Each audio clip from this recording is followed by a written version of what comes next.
Sure. And they're getting. if it's at 8:05, if it's at 8:10, if it's at 8:20, that's fine.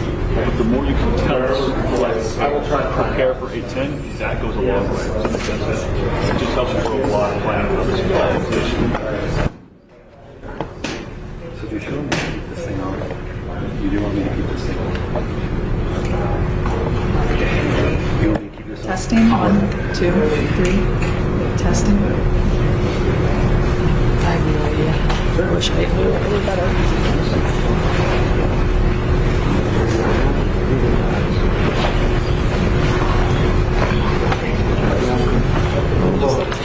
If you look at the stairs, my story is going to be covering today.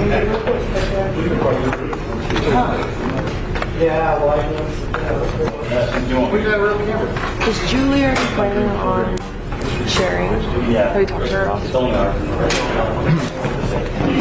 Hey Olivia, sorry, would you test that one more time? Okay. Okay. I actually, yeah. Testing.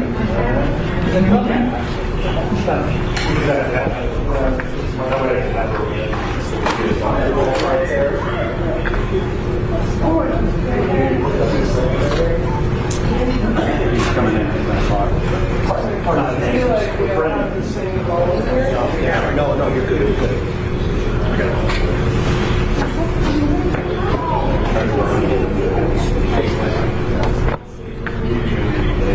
Hey, is Patrick in the insurance expressor?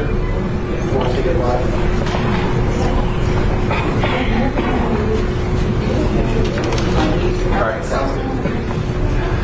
Yes, I've got my Irish mic on.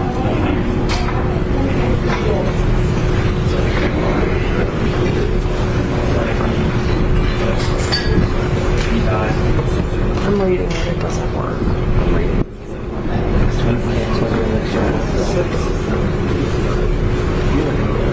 I know, but I'm wondering we have probably an adapter somewhere that, like an actual. Well, it is hard. Move as close as I mean, we could. I can sit there. Set it lower. Lower. yeah, it's on your cold. Or but I don't want to see it. I think you want to try. Sure. I mean, it probably won't be.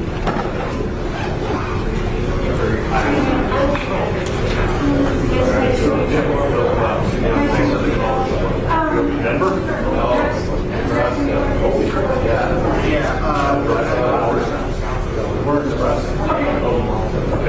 Man, that's even a lot. I love it.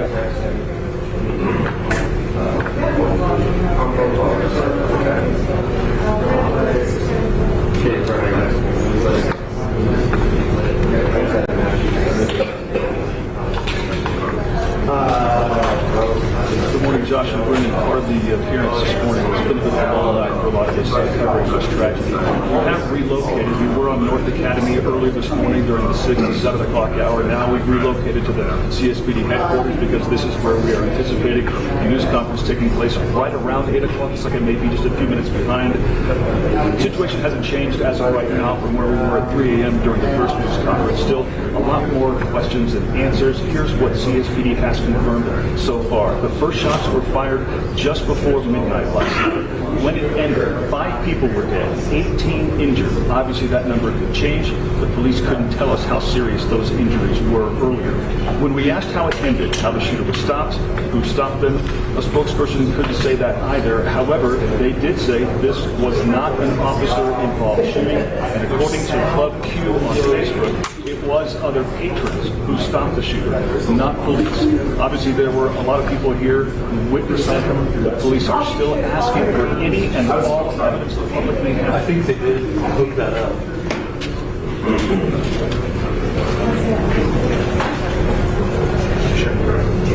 All right. I don't think you're hearing what you were supposed to hear, but they're basically asking if anyone has cell phone video, if they were driving by and have dash cam video, if they were at the club. But I know you'll all be live right now. we want to hear from soon as possible. It's all part of an ongoing case. We are just moments away from hearing from, we know the police department, the fire department, likely the mayor, likely the district attorney. I think we're just a few minutes away from starting. We're going to get hooked up here, so we're ready to go. When it does happen, we'll bring it to you live. Information Center is a media-only phone number. That's why I was asking, because I want to get it just to you guys. So give us a few minutes to finish getting all this set up, and then we'll get ready here.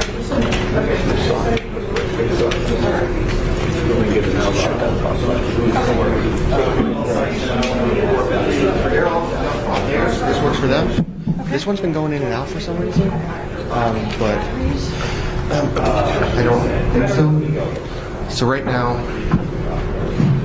I'm just recommend that people get kind of close. Yes, she has it there.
Looks like at 9 I'll be doing a 2-way on second. Okay. So that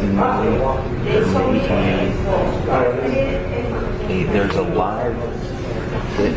Cena's hosting, and there's a live hit possibility of 35. So anyways, as far as it might be relevant to you, You're sticking close to the studio.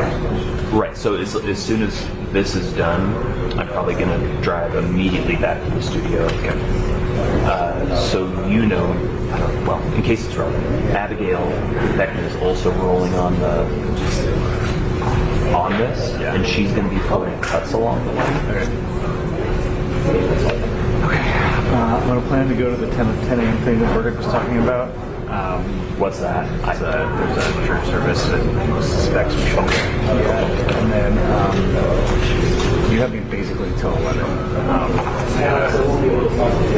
think that's this afternoon, so We'll sure. he's working on additional photographers for this evening or whatever. Fair enough. Well, I hadn't heard about this 10 a.m. thing. Yeah, I'll send you some info.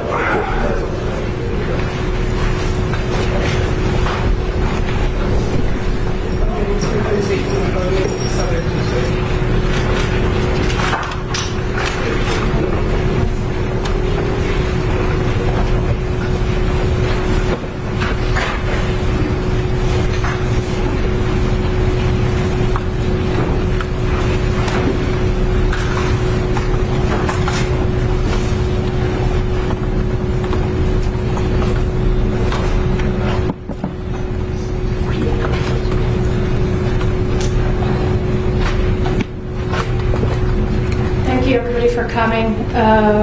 We already kind of have a plan for this, so Colorado Springs Police Department Chief Adrian Vasquez will talk first, followed by Colorado Springs Mayor John Suthers, District Attorney Michael Allen, and Colorado Springs Fire Department Chief Royal will also have some words. I'll then come back up. We'll take a couple of questions in regards to the information that we share with you today. Please understand that this is very early in a complex and ongoing investigation, so there are some things that we simply cannot talk about for various reasons.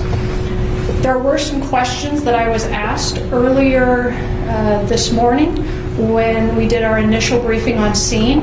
I wanted to provide some of that information to you guys now. The initial call for service, which is what we define as when a citizen calls in to the communication center at the Colorado Springs Police Department, was received at 11:56 and 57 seconds p.m. last night. The initial officer was dispatched at 11:57 p.m. The first officer arrived in the area at 12 a.m. and the suspect was detained and subsequently taken into custody at 12:02 a.m. Please understand that all of the numbers that we are providing are preliminary. They are changing. We have had additional people drive themselves to the hospital. So everything that we're giving you is the information we have at this moment to the best of our knowledge, but it is subject to change. If you were not at the initial briefing, the numbers will be shared with you again today. With that, I will have Colorado Springs Police Department Chief Adrian Vasquez.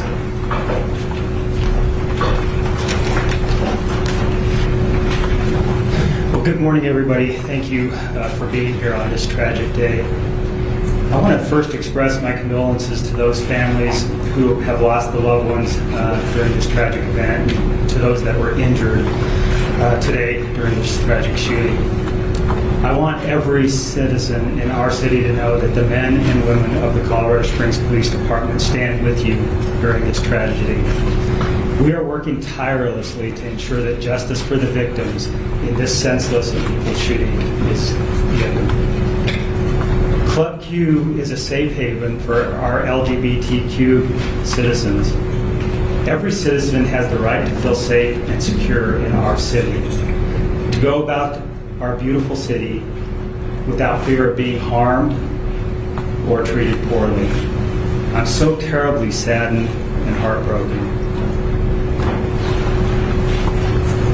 I also want to thank all of our first responders, our fire department, our police officers, sheriff's office, all of our medical personnel, whether they be transporting through AMR and other ambulance services, and all of our hospitals did a tremendous job during this undertaking.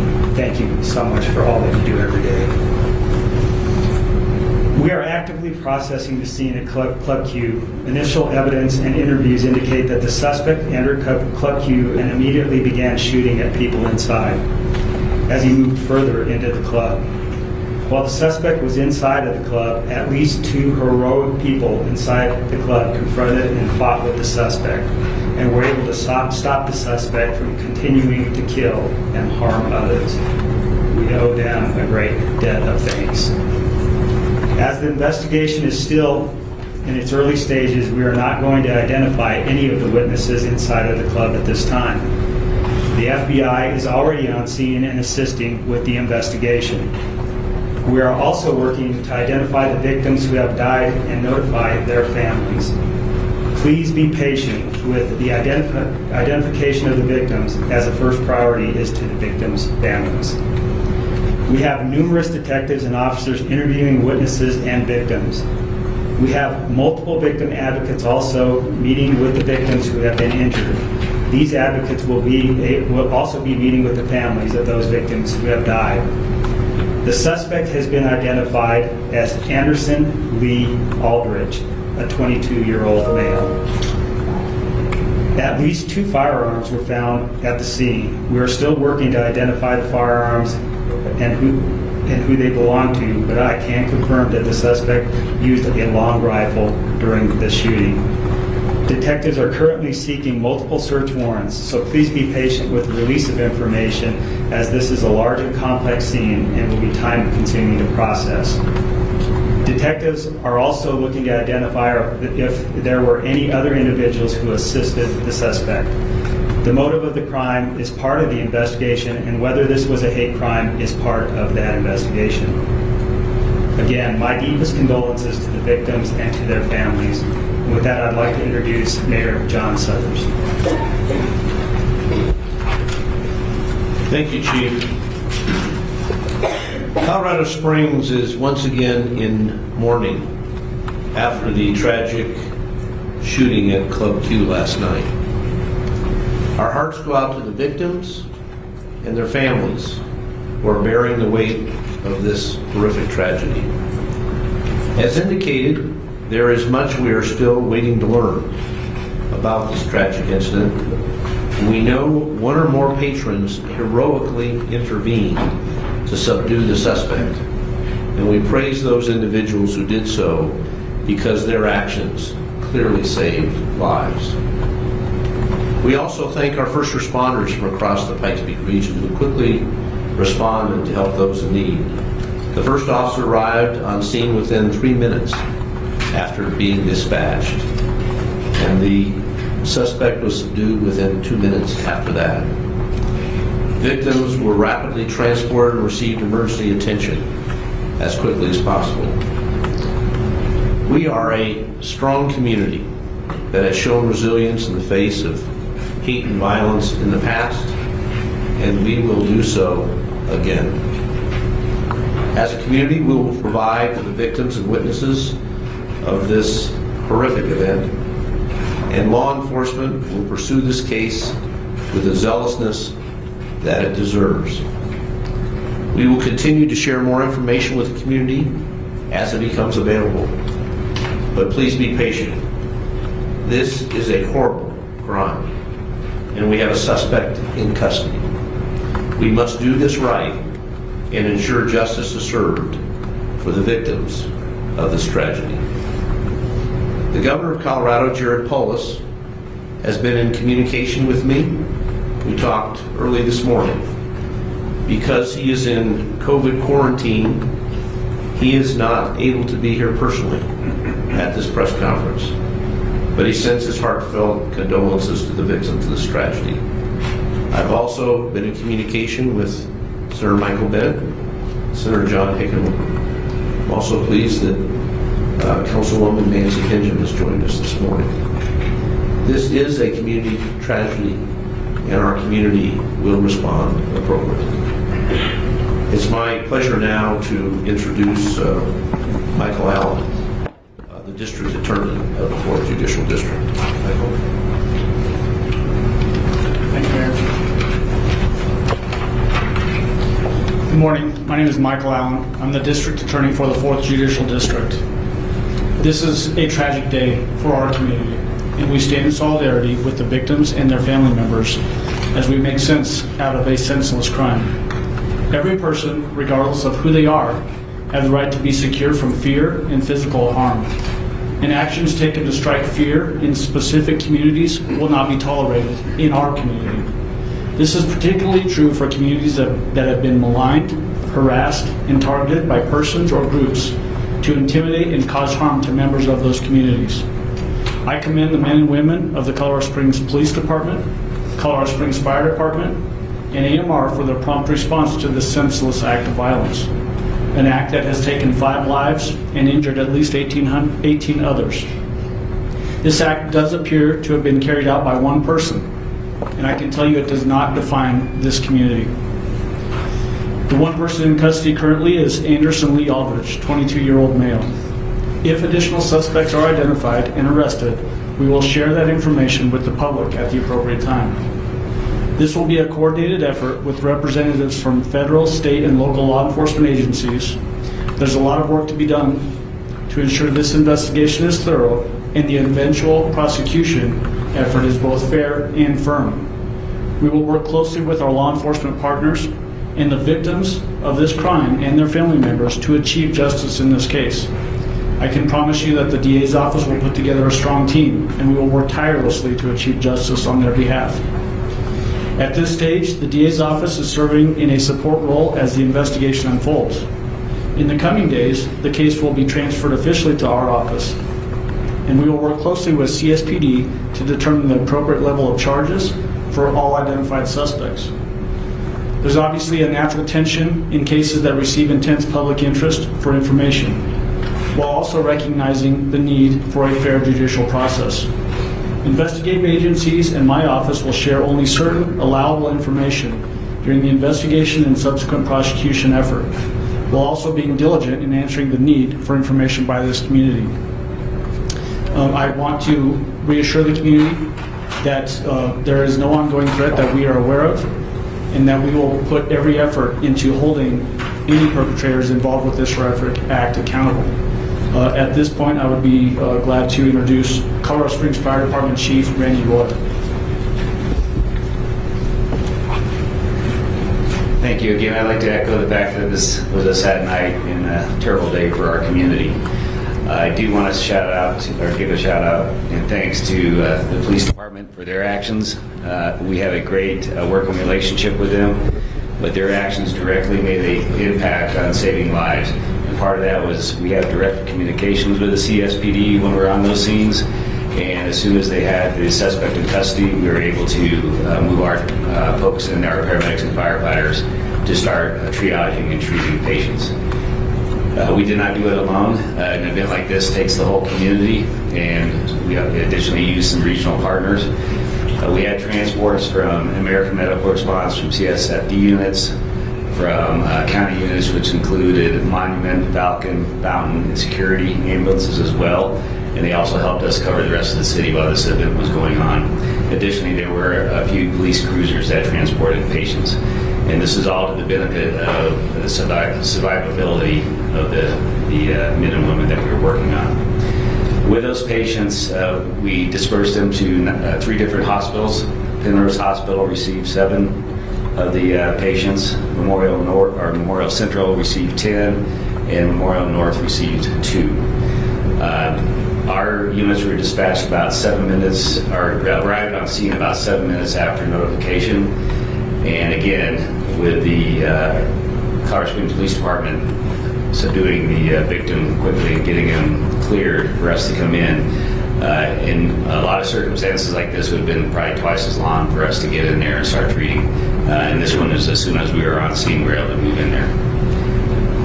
Thank you again for the time.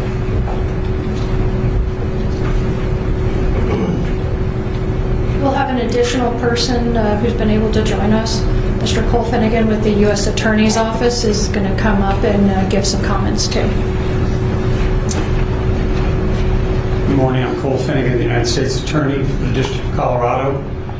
On behalf of the United States Attorney's Office and the Department of Justice, I want to first offer our deepest condolences to the victims and to their families, and our sorrow for the tragedy that's unfolded here, and our thanks to everyone.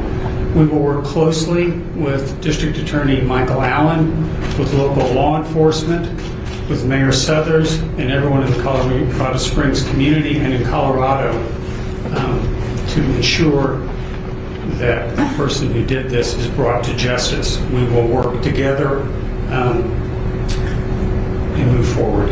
Thank you.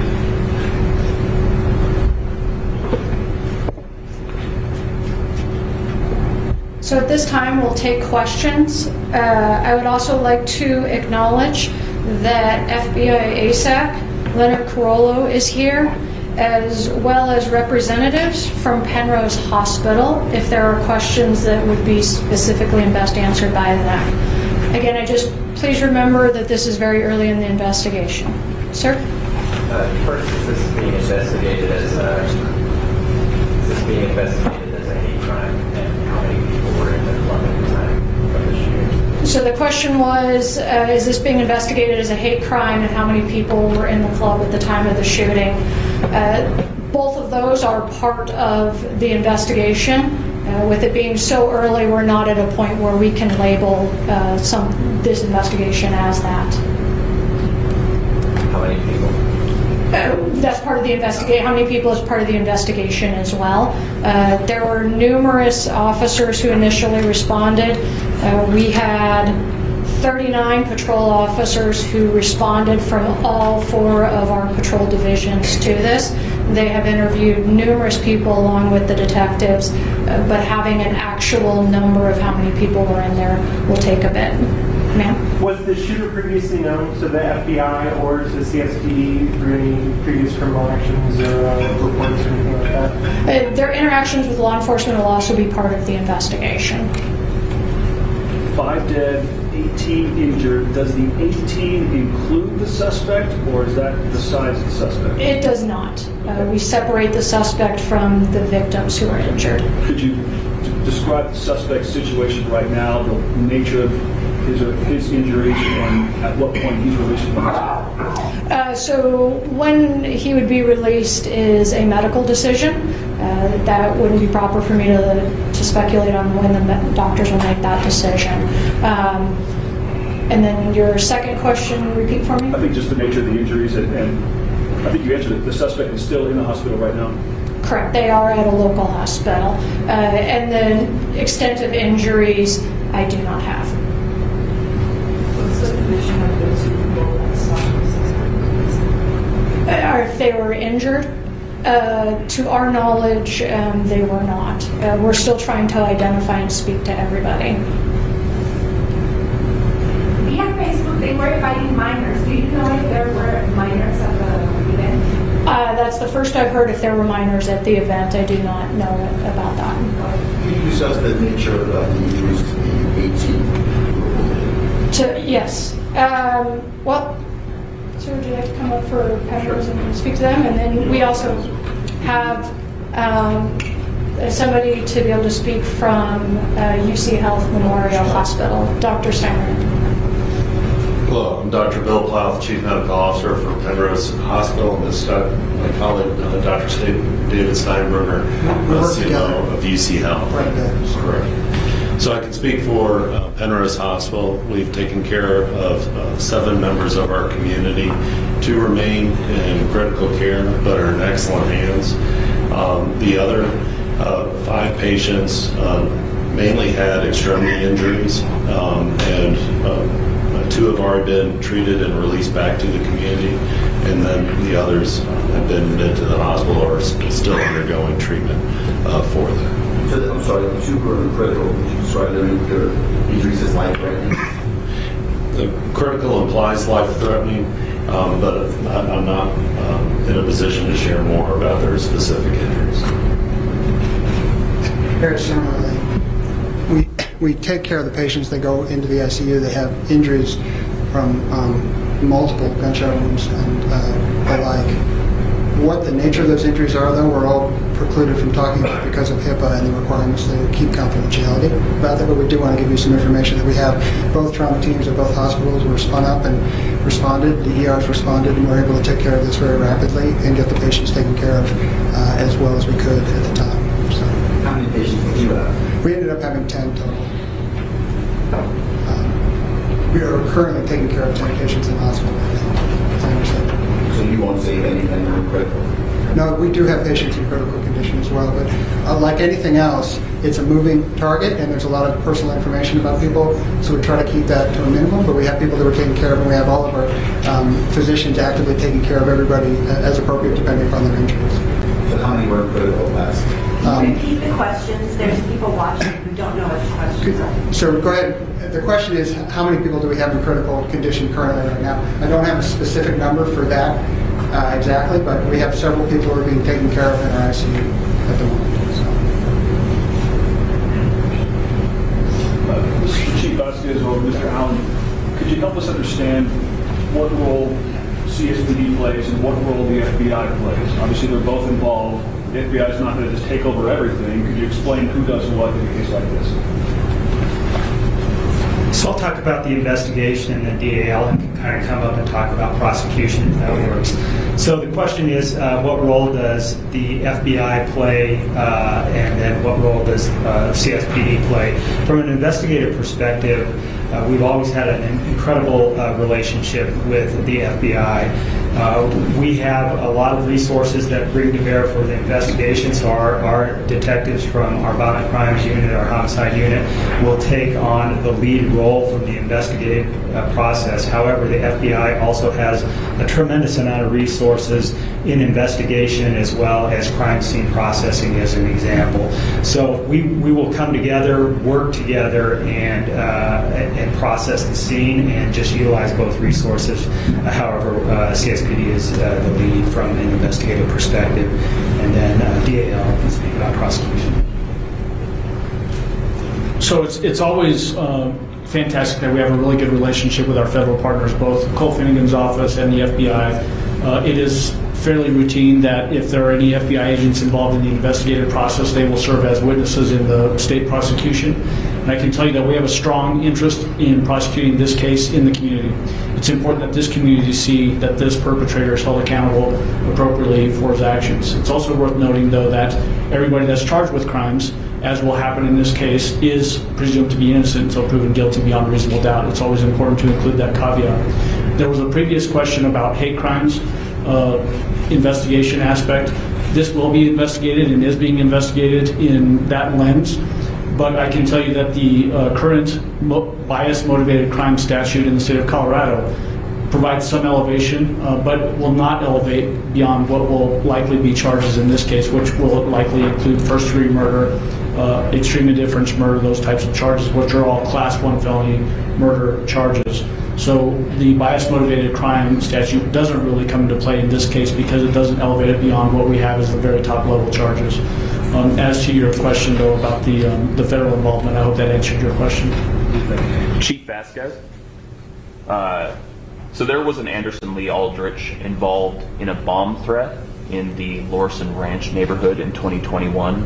Do you know if this is the same individual, and could you spell the individual's full name, please? So our investigators, our detectives are looking into the history of Mr. Aldrich at this point in time. However, I don't have that information with me. His full name is, let me find it in my notes here. Can you repeat the question? Yeah, the question is, in essence, were there other investigations prior to this one with this individual? And his name is Anderson Lee Aldrich, Aldrich, a 22-year-old man. Do you have a date of birth? I don't. So the question about prior potential incidents involving the same individual, there are certain protocol that we have to follow, and so when we can release information on that, we will.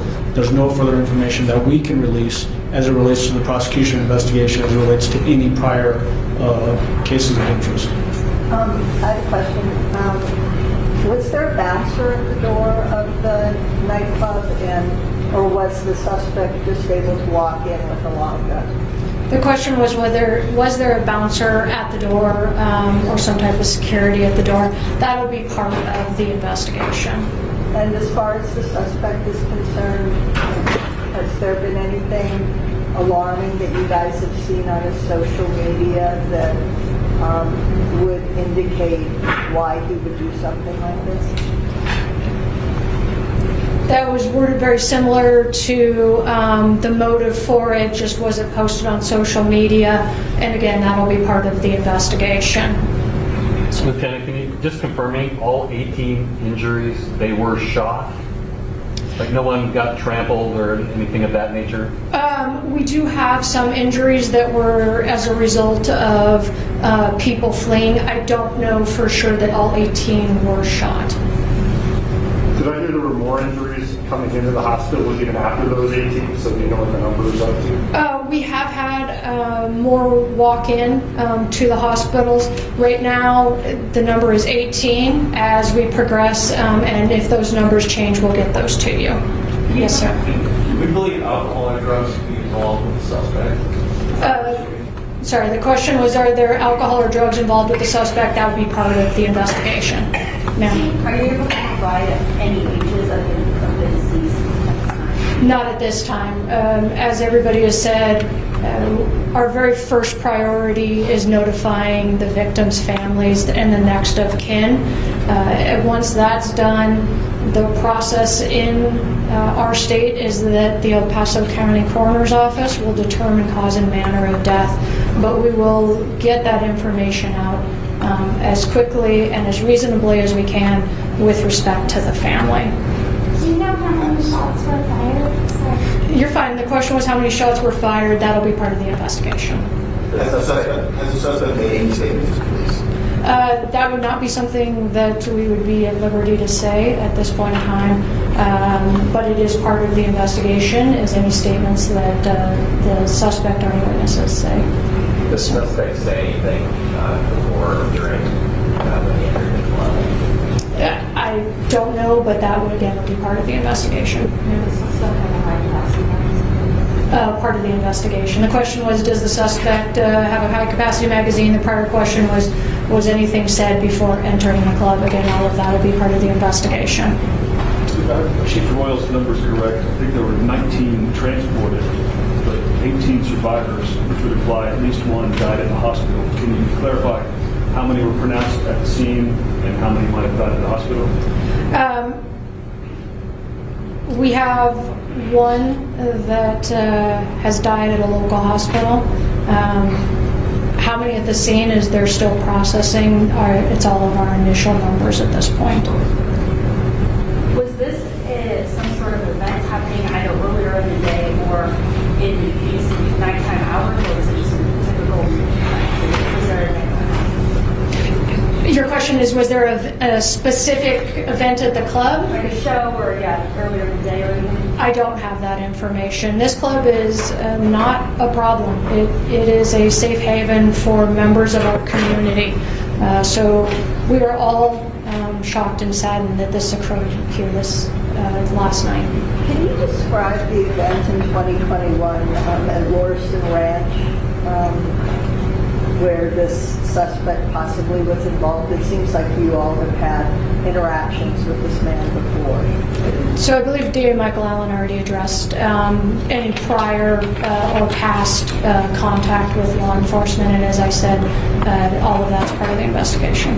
Anything else specific to what we've shared today? So if you can please follow our Twitter account, we will be sending out the next time we're going to have updated information, and if that's going to be released through a press conference or through a news release for everybody, I will also get you names and spellings of all the speakers that were here today. Thank you.